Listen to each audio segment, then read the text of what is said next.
सोलापूर शहर काँग्रेस कमिटीच्या वतीने स्वातंत्र्यासाठी बलिदान दिलेले सोलापूरचे सुपुत्र मल्लप्पा धनशेट्टी, श्री किशन सारडा, जगन्नाथ शिंदे व कुर्बान हुसेन या हुतात्म्यांच्या बलिदानानिमित्त 4 हुतात्मा पुतळ्यास सिटी पार्क समोर येथील त्यांच्या पुतळ्यास माजी केंद्रीय गृहमंत्री सुशीलकुमार शिंदे, आमदार प्रणिती शिंदे यांच्या हस्ते माजी आमदार सिद्धाराम म्हेत्रे, शहर अध्यक्ष चेतन नरोटे, माजी आमदार विश्वनाथ चाकोते, ज्येष्ठ नगरसेवक बाबा मिस्त्री, जिल्हा कार्याध्यक्ष सुरेश हसापुरे यांच्या प्रमुख उपस्थितीत पुष्पहार अर्पण करून अभिवादन करण्यात आलं। या प्रसंगी महिला अध्यक्ष प्रमिला तुपलवंडे, नगरसेवक विनोद भोसले, देवाभाऊ गायकवाड, बापूराव म्हेत्रे, अंबादास करगुळे, भीमाशंकर टेकाळे, पशुपती माझाळ, दत्तू बंदपट्टे, अंबादास गुत्तीकोंडा, हेमा चिंचोळकर, तिरुपती परकीपंडला, हाजी मलंग नदाफ, सुशील बंदपट्टे, बसवराज म्हेत्रे, अनिल मस्के, दीननाथ शेळके, शिवशंकर अंजनाळकर, संजय गायकवाड, सुभाष वाघमारे, सुमन जाधव, ॲडव्होकेट कमरुनिसा बागवान,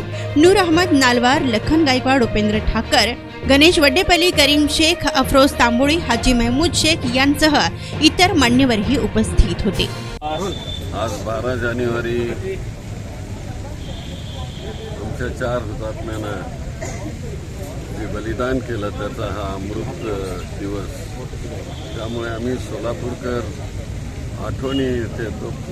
पूर्वी आम्ही पहाटे 5च्या दरम्यान 5 ते 6च्या दरम्यान इथं यायचे, अंधार असायचा, तुम्ही लोकसुद्धा कोणी नसायचे ते, तेव्हा आम्ही पूजा करून हे काय जायचे।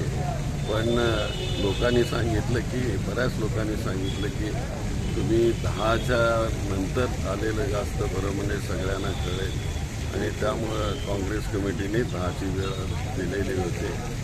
12 जानेवारी हा अतिशय महत्त्वाचा दिवस आहे आमच्या आयुष्यामध्ये। हे 4 हुतात्मे आम्हाला सगळ्याला सोडून गेले, पण देश स्वतंत्र केला त्यांनी।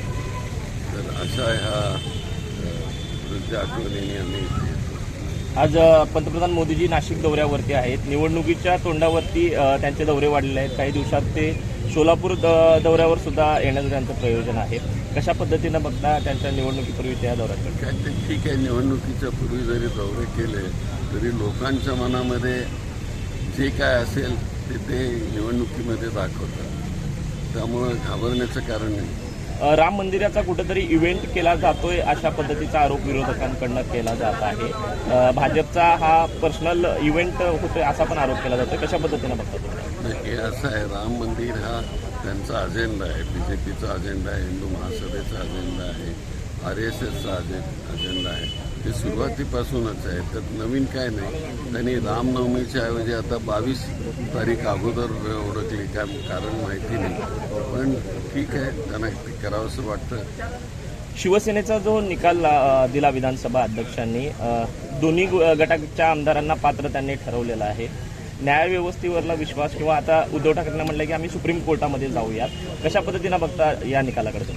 ते सुप्रीम कोर्टामध्ये गेल्यानंतर काय निकाल होतो ते बघूया, पण सध्याचा जो निकाल आता दिलेला आहे नार्वेकरांनी, आत्ताच त्यावर स्टेटमेंट करणे काही योग्य होणार? नार्वेकरांनी जो आता निकाल आत्ता स्टेटमेंट करणे योग्य होणार नाही। 12 जानेवारी वेगवेगळा इतिहास घडवणारा हा दिवस। ह्या 4ही जणांनी आपल्या देशासाठी बलिदान ह्या ठिकाणी दिलं।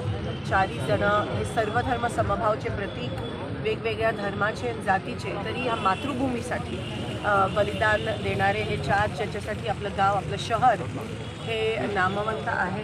आणि आपल्या सोलापूरला, पूर्ण देशाला स्वातंत्र्य मिळण्याच्या आधी ह्या ठिकाणी स्वातंत्र्य मिळण्याचं कार्य सुरू झालं, आणि इथे बलिदान चौक असेल, 4 हुतात्म्यांचं स्थान असेल, अनेक असे वेगवेगळे ठिकाण आहेत जिथून जी चळवळ आहे ती गाजली। आज ह्या 4 हुतात्म्यांना आम्ही अभिवादन करतो आणि श्रद्धांजली अर्पित करतो, आणि हेच प्रतीक आता ह्या देशामध्ये खूप महत्त्वाचं आहे, कारण का ह्या मातृभूमीने कधी कोणात भेदभाव केला नाही आहे। या मातृभूमीसाठी अनेकांनी जे बलिदान दिलं त्यांच्या रक्ताचं कधी जात पात आणि जमात नव्हते, आणि हे ह्या काळात ह्या देशात आज खूप महत्त्वाचं आहे। धर्माच्या पलीकडे जाऊन, जातीच्या पलीकडे जाऊन आपण सगळे एकत्रित आहोत, आणि हा देशाला अखंड ठेवण्यात आपल्या सगळ्यांचा सिंहाचा वाटा राहिला पाहिजे आणि असणार आहे। हे ह्या ठिकाणी आज आपण सगळ्यांनी आठवण झाली पाहिजे आणि आपल्या शेवटच्या श्वासापर्यंत आपण ह्या देशासाठी मातृभूमीसाठी काम करत आहोत. ते करताना आपल्याकडून जर कोणतेही तोडीचं राजकारण झालं किंवा जातपात आणि धर्माच्या नावावर आपण समाजाला जर तोडण्याचा प्रयत्न केला तर तो आपल्या हातून घडणारा सर्वात मोठा पाप.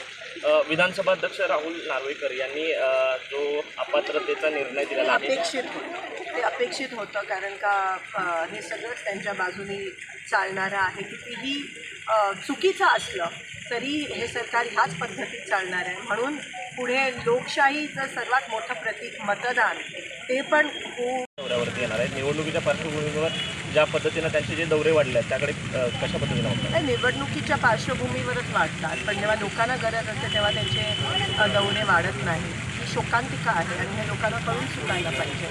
आणि अर्थात आता ते जिथे जाते तिथे धर्म जातपातच करतील. तुम्ही बघितलं काल चारी शंकराचार्यांनी ते म्हणाले की हिंदू धर्मामध्ये कोणत्याही वास्तूची प्राणप्रतिष्ठा झाल्याआधी तुम्ही बांधकाम झाल्यापूर्वी तुम्ही प्राणप्रतिष्ठा करू शकत नाही. हे जे मोदीजी करायला जात आहे ते केवळ इलेक्शनला सामोरं ठेवून करायला जात आहे. हा अपशगुन ठरणार आहे त्यांच्यासाठी. आणि जे शंकराचार्य जे आपले धर्मगुरू आहेत सगळ्यांचे हिंदू धर्माचे सर्व आहेत त्यांनीच हा इव्हेंट बॉयकॉट केला आहे. ह्या सरकारला एवढी घाई काय होती? 11 एप्रिलला रामनवमी आहे, त्या दिवशी मोठं थाटात घेऊ शकले असते आणि तोपर्यंत पूर्ण पण झालं असतं बांधकाम. पण बांधकाम पूर्ण व्हायच्या आधी तुम्ही